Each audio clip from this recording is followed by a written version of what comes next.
Good morning to all the students. Here in this tutorial, we'll be continuing with the same lesson My Childhood by APJ Abdul Kalam. Let's begin. In the last tutorial, I had already told you that APJ Abdul Kalam's family had a business of arranging boats. During the annual Sri Sitaram Kalyanam ceremony, they would carry idols also, and there was a special platform made in the boat. And the temple, the boat would carry the people and the idol from the temple to the pond, and the place was known as Ram Tirtha. Now, there were certain incidents that happened in with the APJ Abdul Kalam in his life, and it was the incident of discrimination on the basis of caste. One day, when I was in the 5th standard at the Rameswaram Elementary School, a new teacher came to our class. I used to wear a cap which marked me as a Muslim. You must have observed people belonging to a Muslim community, they wear a special cap on their head. So similarly, APJ Abdul Kalam also had worn that cap when he was in 5th standard. A new teacher came to their school, came to their class. He always sat in the front row with his good friend Ramananda Sastri, who was wearing a sacred thread. As I'd already told you that he had his 3 friends, Ramananda Sastri, Shiv Prakasan and Arvindan. All the 3 belonged to Hindu Brahmin family. Now, when the new teacher entered the class, that teacher could not digest that a Hindu priest's son is sitting with a Muslim boy. And the new teacher did not like it at all. So, he made APJ Abdul Kalam stand and sit on the back bench. He was disheartened. He became very sad. And so did Ramananda Sastri, also his friend. They both were very sad because they were separated and they were very upset on what the teacher did. He looked utterly downcast as I shifted to my seat in the last row. The image of him weeping when I shifted to the last row left a lasting impression on me. Now, when the teacher made him sit in the last row, his friend Ramananda Sastri started weeping. And that face had a lasting impression on APJ Abdul Kalam. He also felt very bad. After school, they all went back home and they told this incident that happened on that day to their respective parents. Ramananda Sastri to his own father, Lakshman Pakshi Sastri, and APJ Abdul Kalam to his parents. As the head priest of Rameswaram temple, Lakshman Sastri called the teacher, summoned the teacher, and in all their presence, he spoke to him and he told the new teacher that he should not spread the poison of social inequality and communal harmony, communal intolerance. He strictly told the teacher that this poison that they had never followed. They all lived as a family. Belonging to different communities did not matter to them at all. They followed their culture, but they were living together as a family. And as the head priest Lakshman Sastri summoned the teacher and bluntly told him that he should either apologize or quit the school and the island. Two choices were given to the teacher. The teacher regretted his behavior. He also realized his mistake, that being a teacher, he was spreading the poison among children who are the future of our country. But the strong sense of conviction Lakshman Sastri conveyed ultimately reformed this young teacher. So finally the teacher reformed and apologized to APJ Abdul Kalam and stayed back in the island. On the whole, the small society of Rameswaram was very rigid in terms of the segregation of different social groups. So they all lived, it was a very small society of Rameswaram, but they all lived together in harmony. And they did not let anything separate them because they did not believe in the segregation of different social groups. Now, APJ Abdul Kalam now tells about his science teacher whose name was Siv Subramanya Iyer. He also belonged to an orthodox Brahmin with a very conservative wife.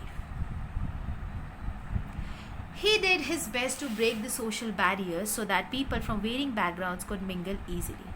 He used to spend hours with me and would say, Kalam, I want you to develop so that you are on par with the highly educated people of the big cities. Par means equal to someone. Siv Subramanya Iyer also belonged to an orthodox Brahmin family. His wife was very conservative, but he did not believe in conservative thoughts. In fact, he would break all those barriers and he would mingle easily with people from different backgrounds, different culture, different religion. He, being a teacher, knew that Abdul Kalam was a very sincere and a good student, a good child. He knew that Kalam was very good in science. He once told Kalam that he wanted APJ Abdul Kalam to be on par, to be similar, to be equal, just like the highly educated people of the big cities. He wanted APJ Abdul Kalam to be highly educated. One day he invited APJ Abdul Kalam at his place for a meal. His wife was horrified to see a Muslim boy at their place. Believer of a conservative thought, she refused to serve him in the kitchen.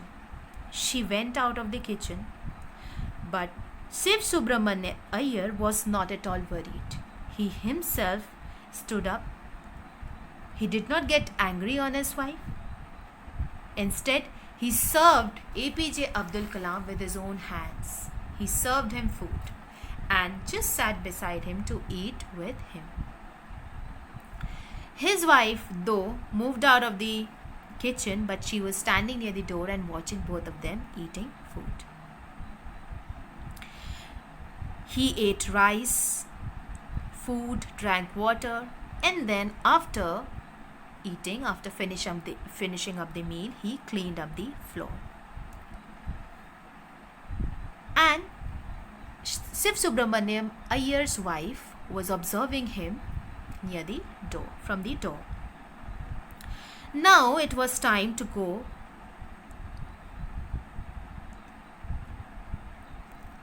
Siv Subramanya Iyer invited him again for dinner in the next weekend.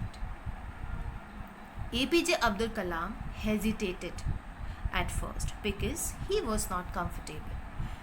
He knew that Siv Subramanyam Iyer's wife is not comfortable, is not liking APJ Abdul Kalam coming at their place eating, so he was feeling very awkward and not feeling comfortable to come again. Then he said, his teacher said, please underline this line. Once you decide to change the system, such problems have to be confronted. So, Siv Subramanya Iyer knew that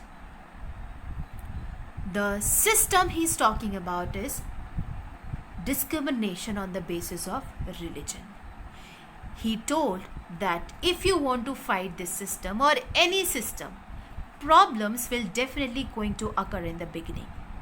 But we should not run away from the problems. In fact, we should fight back with grit and determination.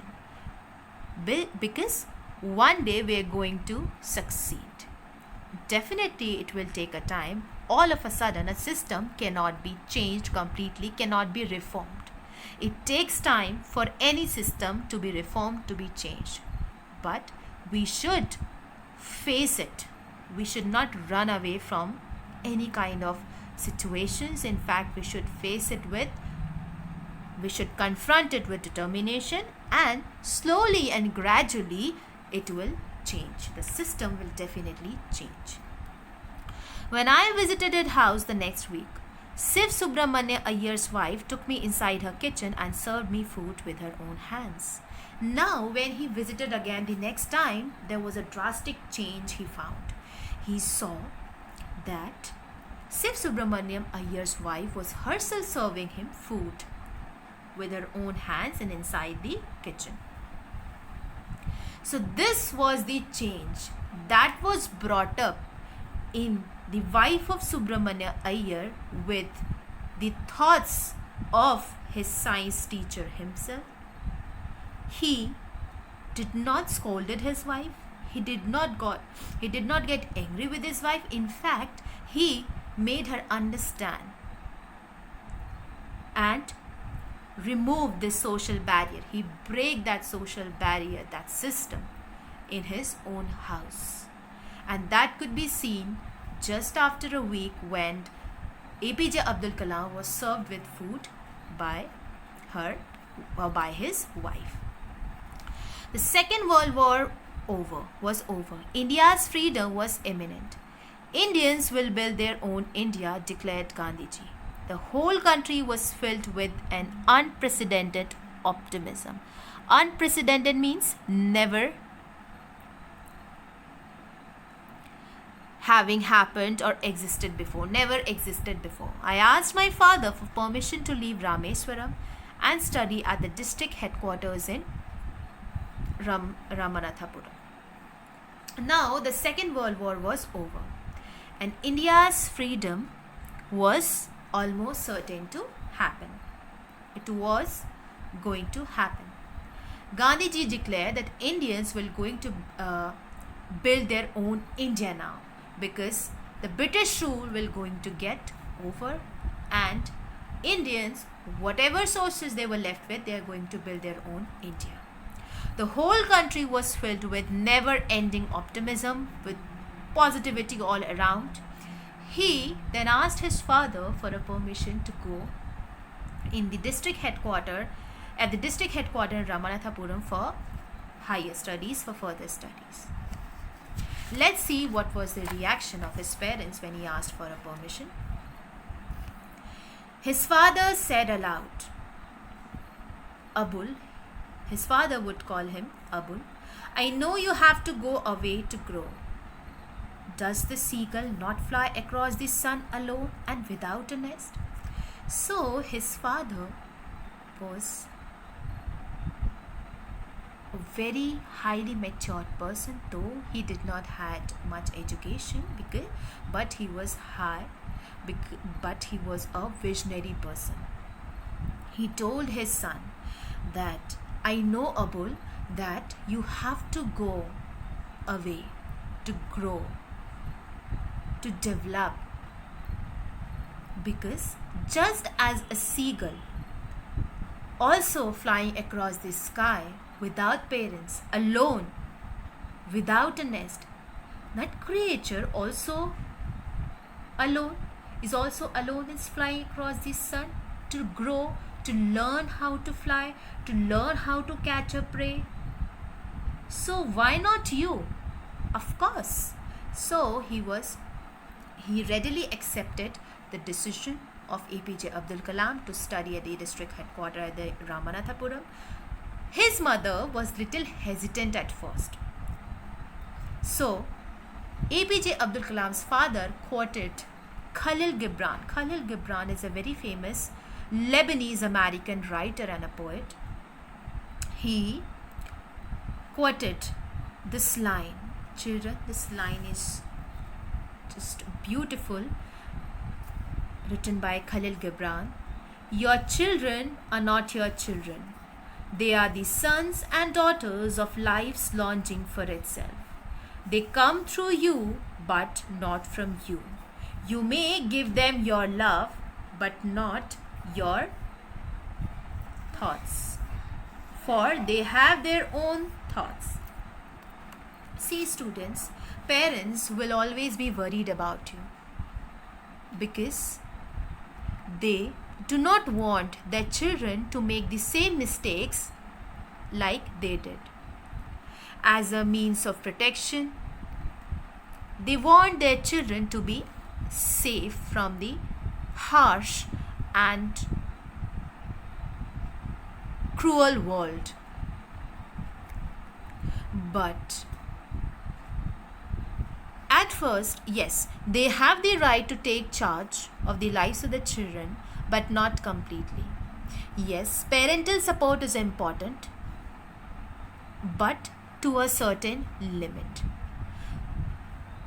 Parents should not be spoon feeding their children, and children should be made to face the difficult situations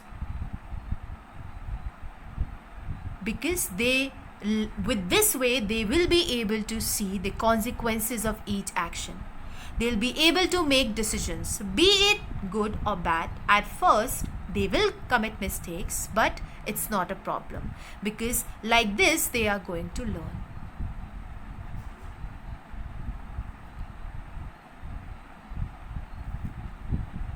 Yes, parents love them unconditionally.